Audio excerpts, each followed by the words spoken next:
Hey again, everybody. Just want to take you through some basic lighting stuff today. So we're going to look at just a really simple installation of a transformer with an existing outlet already on site here and two little accent lights.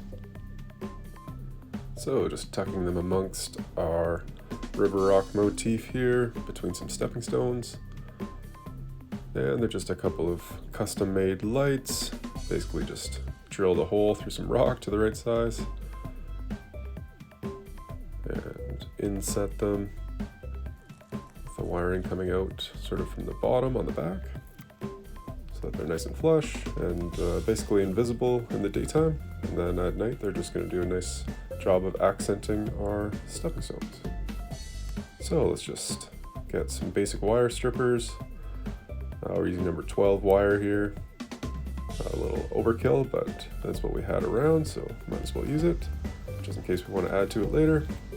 Basically just stripping off about 1/2 inch on each of the dual wires, and give them a little twist. And we're setting up two lights off of one main strand of wire going to the transformer. So I just need to separate one wire from each of the strands heading to the lights. And we're going to connect that to one wire going to the transformer. So we're going to use some heat shrink tubing here and stakons to connect the wiring and seal it up so that it's very waterproof and really solid so that it's not going to pull apart. I'm going to show you it with some clear heat shrink tubing as well so we can see what's going on inside.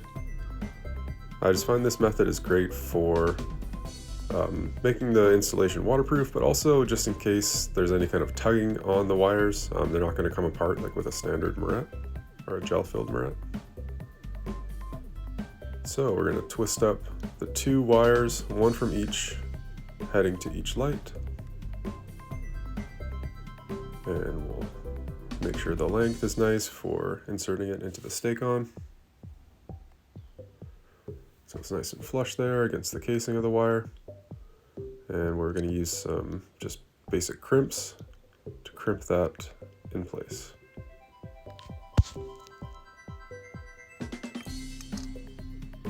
Give it a good tug, make sure it's nice and solid. If it's not, you're just going to want to redo it again, just so that nothing gets loose in there. You can be really confident with this connection over the long term. And really important to slide the heat shrink tubing on first before we connect the other end. And that's the single wire going to the transformer. And we'll crimp that in place as well. Once again, giving it a tug, make sure it's nice and solid on there. Okay, and we're going to slide the heat shrink tubing in place. The nice thing about seeing it with the clear one here is that you can actually tell if it's centered. But the black one that we're going to use in a sec as well is really going to hide it a little better in the landscape. So this is just a good example for a visual. So make sure it's nice and centered. Usually kind of warm the heat gun up first so that it goes really quickly. And we just want to get a nice even heat from the center outwards and around, all the way around the heat shrink tubing as well. So kind of changing directions a bit. And just getting the heat on there until it seals up from the center out towards the ends.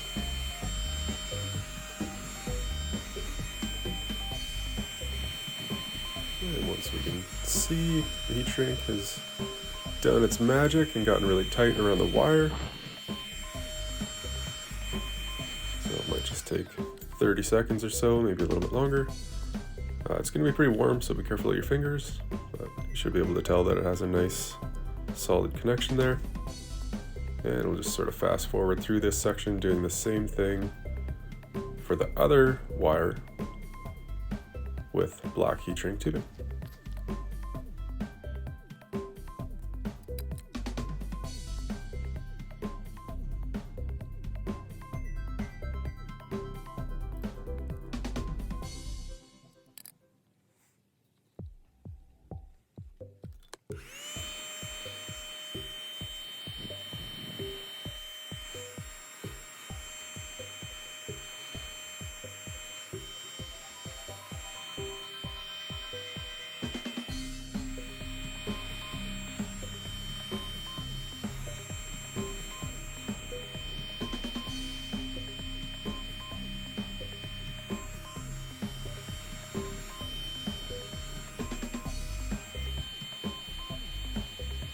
again, once this is sealed up, it's a really solid way to connect these wires.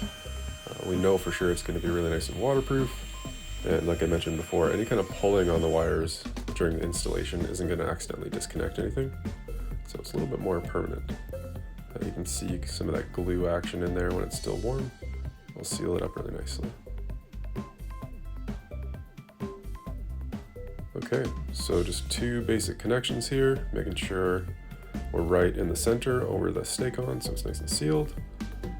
And we're running our wiring from both of these lights, so one on one side, and just tucking it beside our stepping stones. It doesn't have to be very deep with this low voltage wiring, just as long as it's hidden in this case, because we know there's not going to be any plantings in this area anymore. It's already kind of done.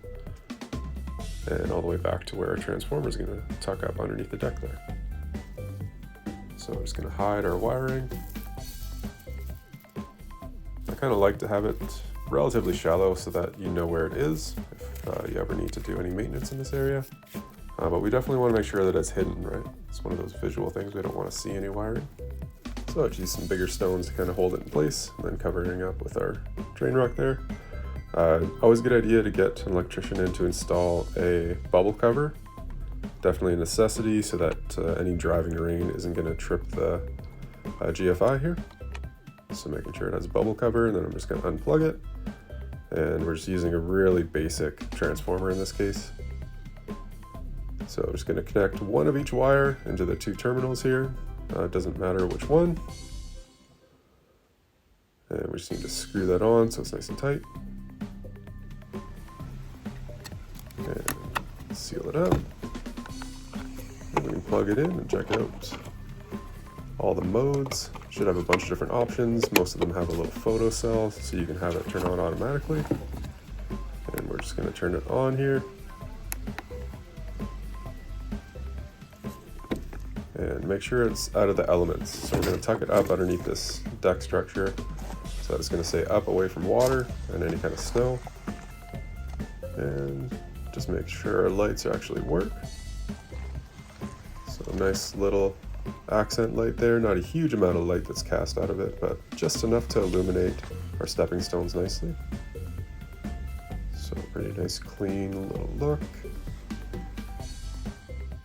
And we can use these basic methods in tandem with some conduit as well through our hardscape installations to add lights like these for steps, even understep lighting, strip lighting, and complete outdoor lighting systems.